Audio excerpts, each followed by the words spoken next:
C'est pourquoi c'est difficile aux gens de patienter devant l'injustice des dirigeants. C'est pourquoi c'est difficile aux gens de patienter devant l'injustice des dirigeants. Le prophète Mohammed sallallahu alayhi wa sallam a dit quoi? Le hadith de Huzayfa dans Sahih Muslim. Isma' wa ati' wa induriba zahruk wa ukhiza maluk. Écoute, obéis, c'est-à-dire aux dirigeants, même si on frappe à ton dos, même si on prend ton argent. Et dans un autre hadith, le prophète a dit Man ra'a min amirihi shay'an yakrahuhu falyasbir. Celui qui voit de son dirigeant quelque chose qu'il déteste, qu'il patiente. Ça c'est le amr. Falyasbir. Qu'il patiente, c'est un ordre. Intabihuhuna.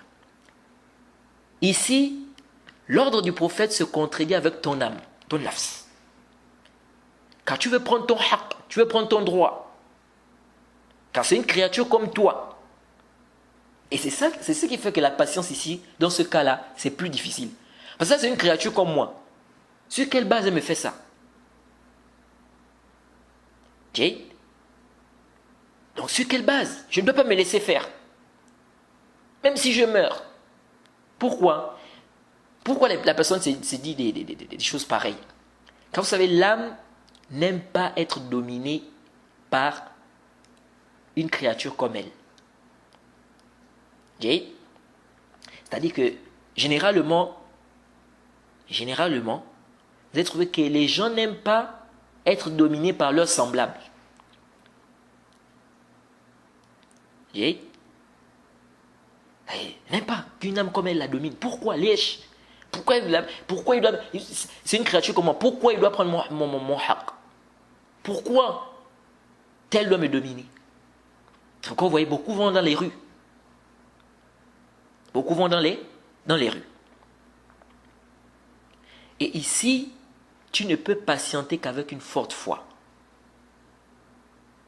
Et la forte foi, là, vient avec la connaissance, le ilm, la science. Parce que quand vous regardez les révolutions, là, les gens qui sortent, le khuruj et tout ça, quand vous fouillez beaucoup, là, c'est le jahl. Bien sûr, il y a beaucoup aussi, ils connaissent, mais c'est le hawa, la passion. Mais vous allez trouver que beaucoup aussi, c'est le jahl, c'est l'ignorance. Alors, intabéo, ici, tu fais quoi? Tu fais précéder l'ordre du prophète ou tu fais précéder ta personne, la satisfaction de ta personne? Ah, là est l'épreuve. C'est là où l'épreuve va. C'est l'épreuve. Le prophète a dit ça. Mais ton nafs n'aime pas. C'est-à-dire, tu n'aimes pas. Comment il va nous dominer comme ça? Comment il va prendre notre argent? Pourquoi il prend notre droit, notre haq, etc. Bon, qu'est-ce que tu vas faire ici? L'ordre du prophète, c'est ce que tu vas faire précéder ou tu vas faire précéder ici la satisfaction de ton nafs. Donc ici, c'est pas facile de patienter. Hajjaj ibn Yusuf al-Thaqafi, c'était un dirigeant, il a massacré combien de gens? On dit 120 000 personnes. Ce n'est pas 1000, hein? Ni 2000, ni 3000, ni 4000, ni 5000, ni 6000, ni 7, ni 100 000. Non, 120 000. On dit 80 000 prisonniers, 30 000 femmes prisonnières. Malgré ça, les compagnons ont patienté. Ils ont dit non, le chef, il a tué près de 100 000. Aujourd'hui, on entend déjà, non, il a tué 7 000 personnes. Ça, c'est 120 000 personnes. Comme c'est vu dans les Sunan Tirmizi, c'est fait pour Cheikh al-Albani. 120 000 personnes, c'est beaucoup. Malgré ça, ils ont patienté. C'est pourquoi ça ne fait pas partie du manhaj des gens de la sunna. Ça ne fait pas partie du manhaj, n'est-ce pas, des salafs. Car les textes sont clairs.